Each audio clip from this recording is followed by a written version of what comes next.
Okay, so let's do an example here. Okay, so we're going to solve a problem using direct variation. And I'm going to use these 4 steps that we talked about in the last video. So in this example, we're talking about the area of a rectangle. So it says the area of a rectangle varies directly as its length. So the area, I'll call that A, right? So the area of a rectangle, A, varies directly as its length. I'll call that up. Okay? Now, if the area is 50 square meters, then when the length is 10, okay, so they're giving us some information here. So if the area is 50 square meters when the length is 10 meters, find the area when the length is 25 meters. Okay, so how do we do that? Well, first we set up a general relationship. So what do they say? The area varies directly as its length. So remember, if y varies directly as x, then it has to have this form, right?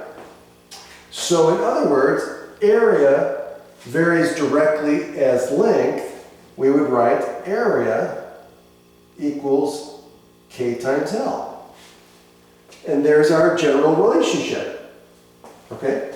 Now, we don't know what k is.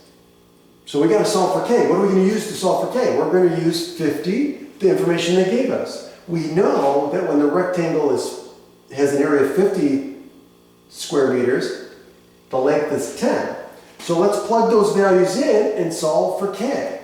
So what I'm going to do is I'm going to put in 50 equals k times what? 10. And if I solve for k, I get what? K is equal to 5. Right? So I get k equals 5. Okay, and that's it. So now what we're going to do is now we found k, guess what?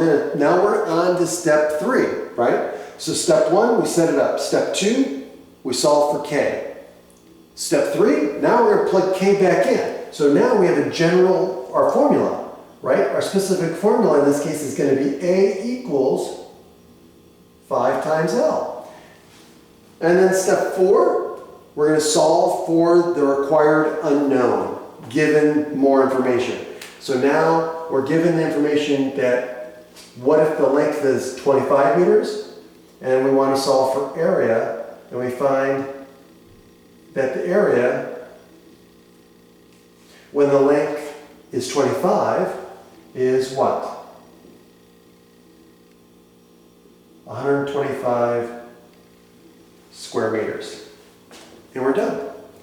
And so that is how you solve a given formula or given variation. So for direct variation, this is the 4 steps. Okay? So again, make sure you study this and practice this. But it's that simple. Just use those 4 steps.